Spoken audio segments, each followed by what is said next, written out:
वक्रतुंड महाकाय सूर्यकोटि संप्रभ निर्विघ्नं कुरु मे देव सर्वकार्येषु सर्वदा। ओम श्री गणेशाय नमः। श्रोताओं, कैसे हैं आप सभी? आपका बहुत बहुत स्वागत है ज्योतिजोत चैनल में। भगवान गणपति जी की कृपा आपके और आपके पूरे परिवार पर सदा सर्वदा बनी रहे। आपका दिन शुभ और मंगलमय हो, इसी कामना के साथ हम आज की वीडियो प्रारंभ करते हैं। श्रोताओं, आज आप सुनिए पौष मास महात्म्य का अध्याय 17। आज सुनिए आगे की कथा। उग्र के गुप्तचरों ने उसे समाचार दिया कि कैलाशपति शिव आपके भय से दंड काटने की त्रिसंध्या क्षेत्र में अपने करोड़ों गणों और अनेक ऋषि मुनियों के साथ निवास करते हैं। शिव पत्नी पार्वती को एक पुत्र की प्राप्ति हुई है, जिसके बारे में ज्योतिषियों का कहना है कि वह असुरों का संहार करेगा। दैत्यराज ने कहा, कहाँ मैं इतना विशालकाय महाबली और कहाँ वह छोटा सा नवजात शिशु, एक छोटा सा मच्छर किसी एक गजराज का वध कैसे कर सकता है। तभी उसने आकाशवाणी सुनी, दैत्य राज, तेरा काल समीप है। तुझे मारने के लिए भगवान गणेश ने अवतार धारण कर लिया है। मिथ्या अभिमान छोड़कर उनकी शरण ले। अमात्य ने कहा, त्रिभुवन नाथ, आपको अमर रहने का वर प्राप्त है, इसीलिए चिंता कैसी। आकाशवाणी से इस प्रकार कहलाना देवताओं का षड्यंत्र मात्र प्रतीत होता है। आपकी आज्ञा हो तो हम में से कुछ वीर उस स्थान पर जाकर अवसर मिलते ही उस बालक को मार डालें, जिससे आप निश्चिंत हो सकें। उग्र कन्या ने चैन की सांस लेते हुए कहा, यही करना होगा। शत्रु बालक पर अभी तो काबू पाना सरल है, बाद में वह प्रबल हो सकता है। असुर राज की आज्ञा पाते ही अनेक मायावी असुर उठ खड़े हुए और दंड काटने की गिरी कंदरदा में जाकर अवसर की प्रतीक्षा करने लगे। उन्होंने समस्त त्रिसंध्या क्षेत्र को अपना लक्ष्य बना लिया और वे वहां की प्रत्येक गतिविधि पर सतर्कता पूर्वक ध्यान रखने लगे। एक दिन एक असुर ने गृध का रूप बनाया। कुटी से बाहर खेलते हुए गणेश जी के पास वह जा पहुंचा। उसने इधर उधर आहट लेकर देख लिया कि उसके क्रियाकलाप को देखने वाला कोई नहीं है, तो सहसा उन्हें अपनी भयंकर और विशाल चोंच में दबाकर आकाश में अत्यंत ऊंचाई पर उड़ चला। तभी किसी कार्यवश माता पार्वती जी बाहर आई तो उन्होंने पुत्र को कहीं नहीं देखा। इससे वे बोलने लगी, हे गणेश, और व्याकुलता से इधर उधर खोज करने लगी। आकाश में उड़ते हुए ग्रह असुर की चोंच में दबे हुए गणेश जी ने माता की पुकार सुनी तो असुर के मस्तक पर उन्होंने मुक्के से प्रहार किया। बस एक ही प्रहार ने असुर का मस्तक चूर्ण कर दिया और वह धरती की ओर गिरने लगा। गणेश जी सुखपूर्वक उसके मुख में बैठे रहे। माता ने गृध सहित अपने पुत्र को आकाश से गिरता देखा तो उस ओर दौड़ी। इतने में ही राक्षस धराशायी हो गया और पार्वती जी ने तुरंत ही गणेश जी को उसकी चोट से निकालकर अपनी गोद में ले लिया और स्तनपात कराने लगी। इसी तरह क्षेम और कुशल नाम के दो असुर बड़े बलवान थे। वे अवसर देखकर आश्रम में घुस आए, किंतु माता पार्वती को बालक के पास बैठी देखकर वे दबे पांव एक कोने में जा छिपे। जब माता उन्हें पालने में लिटाकर किसी कारणवश बाहर चली गई तो दोनों असुर पालने के पास आए और उसमें से बालक को उठाने लगे। तभी गणेश जी ने अपने पांव चलाए तथा लीला पूर्वक एक एक पदाघात दोनों पर कर कर बैठे। बस एक एक बार में ही दोनों असुर दूर जाकर इतने जोर से गिरे कि उनकी हड्डी पसलियों का चूर्ण हो गया।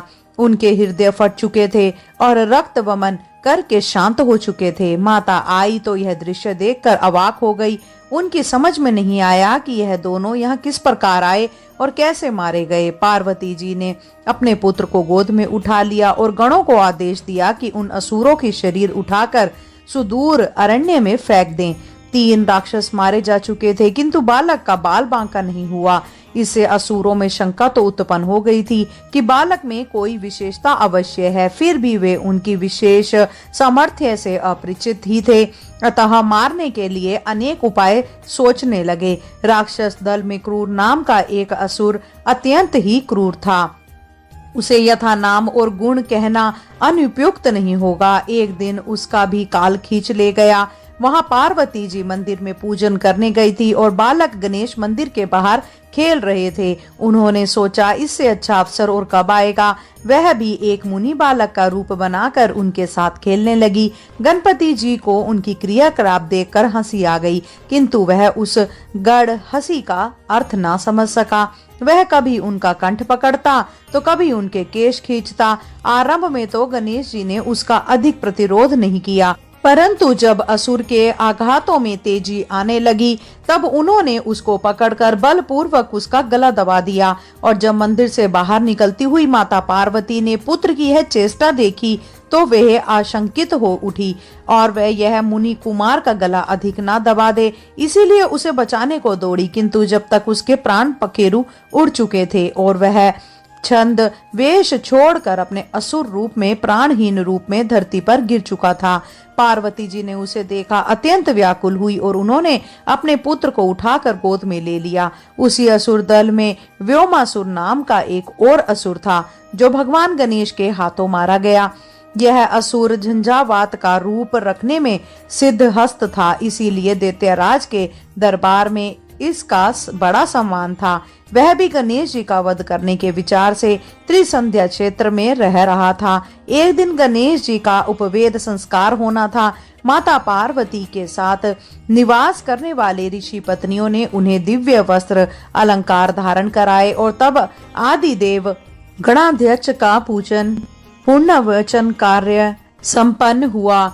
उस समय सभी देवताओं ने वहां उपस्थित होकर इन श्री मयूश्वर गणेश का पूजन किया। इसके बाद ऋषि विर्प आदि ने उन्हें आशीर्वाद दिए। इसी अवसर को व्योमसुर ने अपने लिए अधिक उपयुक्त समझा। वह आश्रम के सामने खड़े हुए वृक्ष पर बैठकर जब उसे हिलाने लगा तब पत्तों के हिलने से धीरे धीरे झंझावात का रूप ले लिया। प्रबल आंधी के कारण किसी को कुछ भी दिखाई नहीं देता था। उसी समय उस असुर ने गणेश जी को पकड़कर मारने का प्रयत्न किया, किंतु गणेश जी द्वारा किए गए प्रत्याघात से वह स्वयं ही क्षत विक्षत होकर गिर पड़ा। आंधी का वेग रुका तो सभी ने देखा कि एक भयंकर राक्षस मरा पड़ा है। तभी भय से आतुर पार्वती जी ने अपने पुत्र को गोद में ले लिया और स्तनपात कराने लगी। सभी उपस्थित देवता और ऋषि गण बालक को चिरंजीवी होने का आशीर्वाद देने लगे। भगवान गणेश ने राक्षसी शमत का भी वध किया था, जो व्योमासुर की एक विकराल मुख वाली बहन थी। उसका समस्त शरीर ही भयंकर और विशाल था। उसे ज्ञात हुआ कि प्रिय भाई व्योमासुर मारा गया है तो वह क्रोध से कांपने लगी। उसने निश्चय किया कि भाई की मृत्यु का प्रतिशोध वह अवश्य लेगी, इसीलिए 16 वर्षीय किशोरी का रूप धारण किया और पार्वती जी के पास जाकर उन्हें प्रणाम करके बैठ गई। पार्वती जी ने उसे कोई देव कन्या समझा, इसीलिए बड़ा सत्कार किया। भोजन आदि से संतुष्ट करके उसे रात्रि में अपने पास सुलाया, परंतु गणेश जी उसकी समस्त गतिविधि पर दृष्टि रखे हुए थे। पार्वती जी को घोर निंद्रा में पड़ी देखकर वह उठी और मयूश्वर को स्पर्श करने लगी। तभी सहसा उन्होंने उस राक्षसी के कान और नाक पकड़ लिए। राक्षसी ने अपने को छुड़ाने का प्रयत्न किया, किंतु छोड़ने की अपेक्षा पकड़ बढ़ती गई। पर्वत के समान दबाव से छटपटाती हुई राक्षसी चित्कार कर उठी। उसे सुनकर पार्वती जी ही नहीं, अन्यत्र सोई हुई ऋषि पत्नियां भी दौड़ती हुई चली आई। उन सब ने उसे छुड़ाने का बहुत प्रयत्न किया, किंतु बालक ने राक्षसी के नाक और कान इतनी तीव्रता से दबाए कि प्राणों के साथ ही शरीर से अलग हो गए। अब उसका असुरी रूप प्रत्यक्ष हो चुका था। सभी महिलाएं उसे देखकर भय आक्रांत हो उठी। माता बालक को उठाकर दुग्ध पान कराने लगी और इसके बाद एक एक कर अनेक असुर वहां आते रहे और प्राण गवाते रहे। इस प्रकार कर्मठ, तल्प, दुदुम्बी, अजगर, शलभ, नूदर, मत्स्य, शेल, कंदर्प आदि अनेक महाबली राक्षस मारे गए। जितने भी राक्षसों ने अपनी लीला समाप्त की वे सभी भगवान के हाथ से मारने के कारण मोक्ष के अधिकार हुए और वे सभी असुर अत्यंत सौभाग्यशाली थे। भगवान को मारने के विचार से भी आकर उन्हीं के धाम को प्राप्त हो गए थे और धीरे धीरे मयूश्वर 5 वर्ष के हो गए। तब पार्वती पुत्र अनेक बालकों के साथ क्रीड़ाएं करने लगे। कभी गाते, कभी नाचते, कभी हंसते हंसते बोलते थे। एक दिन मध्याह्न काल होने पर भी उन्हें भोजन प्राप्त नहीं हुआ। पार्वती जी किसी कार्य में व्यस्त थी और वे क्षुधातर हुए सोचते थे कि भोजन कैसे और कहां से प्राप्त हो। जब उन्हें कोई उपाय समझ नहीं आया तब उन्होंने महर्षि गौतम की कुटिया पर जा पहुँचे। वह कुटी बहुत ही निकट थी। गौतम ऋषि की पत्नी भोजन पकाती हुई किसी कारणवश वहां से उठकर पाठशाला से बाहर निकल आई। अवसर देखकर गणेश जी ने पाकशाला में जाकर पके हुए भोजन का पात्र उठाया और चुपचाप बाहर निकल आए। साथ ही बालकों ने पूछा क्या है। उन्होंने कहा भोजन है, भूख लगी है इसीलिए उठा लिया। खेलते हुए बहुत देर हो गई, पहले खा लें इसके बाद पुनः खेलेंगे। यह कहकर उन्होंने अन्न पात्र का अनन्य सभी बालकों में बराबर बांट दिया और अपने भाग का स्वयं ले लिया। सभी ने तृप्त होकर पुनः खेलना आरंभ कर दिया। इधर ऋषि पत्नी ने पाकशाला में जाकर देखा कि अन्य पात्र नहीं है, तो वे विस्मित मन से महर्षि के पास जाकर बोली, नाथ, पाकशाला में अन्य पात्र नहीं है। अभी बलि वैश्यदेव कर्म भी नहीं हो पाया था। तो महर्षि को भी आश्चर्य हुआ। पाकशाला में गए और सब ओर दृष्टि फहराई तो उन्हें भी अन्न पात्र नहीं दिखा। तब बाहर निकलकर उन्होंने देखा कि उमा पुत्र के साथ कुछ मुनि बालक खेल रहे थे और खाली अन्न पात्र उनके निकट पड़ा था। उनको यह समझते देर न लगी और इन्हीं में से किसी ने अन्य पात्र चुराया है और इसे मिलकर खा लिया है। उन्होंने ध्यान लगाकर गणेश जी की करतूत जान ली तो वे क्रोधित होकर बोले, अरे तू शिव पार्वती का पुत्र होकर ऐसा दुष्ट कर्म करता है और हम तो तुझे पर ब्रह्मा परमात्मा समझते थे। इतना कहकर उन्होंने मयूश्वर का हाथ पकड़ लिया और पार्वती जी के पास ले गए। वहां जाकर उन्होंने कहा, शिवी, आपका यह पुत्र आए दिन उपद्रव करता रहता है। आज तो इसने हमारा अनपात्र ही चुरा लिया। बलि विश्वदेव आदि भी ना हो पाया था कि समस्त अन्य इन्होंने अन्य बालकों के साथ बैठकर खा लिया। तब पार्वती जी बोली, महर्षि, मैं भी इसके क्रियाकलापों से त्रस्त हो रही हूँ। इसके उत्पन्न होते ही असुरों के उपद्रव आरंभ हो गए। बालकों के साथ ही खेल खेल में उलझ जाता है तो पीछा नहीं छोड़ता। अब यह घरों में घुसकर भोजन भी चुराने लगा है, इसीलिए इसे दंड देना ही पड़ेगा। यह कहकर माता ने रस्सी लेकर पुत्र के हाथ पांव बांधने आरंभ किए। तब महर्षि ने कहा, मातेश्वरी, इसे बांधने की अपेक्षा स्नेह पूर्वक समझाओ। और यह कहकर महर्षि चले गए। माता ने पुत्र को दृढ़ता से बांधकर कोठरी में बंद कर दिया। फिर बाहर आकर विश्राम करने लगी तो ऐसा अनुभव हुआ कि पुत्र गोद में ही खेल रहा है। फिर बाहर की ओर देखा तो पुत्र को बालकों के साथ खेलता पाया। यह देखकर माता को आश्चर्य हुआ। उसने कोठरी खोलकर देखा तो हाथ पांव बंधे हुए मयूश्वर पूर्ववत बैठे हैं। उनके नेत्रों से आंसू गिर रहे थे। पार्वती ने हृदय कठोर बनाकर पुनः किवाड़ बंद कर दिए, क्योंकि बालक को सीख देने के लिए कुछ डरावा तो देना ही था। वे कुछ देर के लिए ऋषि पत्नी के पास जा बैठी, किंतु पुत्र की कोठरी में बंधा पड़ा रहने के कारण उसका मन नहीं लगा। वे अपने आश्रम को लौटी तो मार्ग में देखा कि मयूश्वर खेल रहे हैं। माता ने पुत्र का दुख भूलकर उसे स्नेह पूर्वक पुकारा। पुत्र घर चलकर स्तनपात कराया तो बालक ने उत्तर दिया, माता, यहाँ तो मयूरेश्वर नहीं है, उसे तो अपनी कोठरी में बंद कर रखा है। माता को ध्यान आया और वह दौड़ी दौड़ी आश्रम में पहुंची। उन्होंने कोठरी खोलकर पुत्र को देखा, वह रोता रोता सो गया था। तो माता ने बंधन खोलकर उसे हृदय से लगा लिया और स्तनपात कराने लगी। उधर महर्षि गौतम ने वहां से लौटकर देव पूजन आरंभ किया, किंतु यह क्या, उनके मंदिर की सभी मूर्तियां गणेश रूप में दिखी। तो वे कहने लगे, देखो मुझसे कितनी भूल हो गई है। मयूश्वर को सामान्य बालक के समान पकड़कर उनकी माता के पास ले गया, जिन्होंने उसे लताड़ते हुए कठोर रस्सी से बांधकर घर में बंद कर दिया। वस्तुतः यह हमारा सौभाग्य ही था कि साक्षात परब्रह्मा ने अपनी मित्र मंडली के साथ भोजन ग्रहण कर लिया। वे भगवान मेरा अपराध क्षमा करें। यह कहकर महर्षि श्री गणपति के ध्यान में मग्न हो गए और उनकी पत्नी अहिल्या पुनः भोजन बनाने में व्यस्त हो गई। आज की कथा यहीं तक। इसके आगे का वृतांत आप इसके अगले अध्याय में अवश्य सुनेंगे। श्रोताओं, अब आप रसपान कीजिए श्री गणेश चालीसा के पाठ का। जय गणपति सद्गुण सदन, कविवर बदन कृपाल, विघ्न हरण मंगल करण, जय जय गिरजालाल। जय जय जय गणपति गणराजू, मंगल भरण करण शुभ काजू।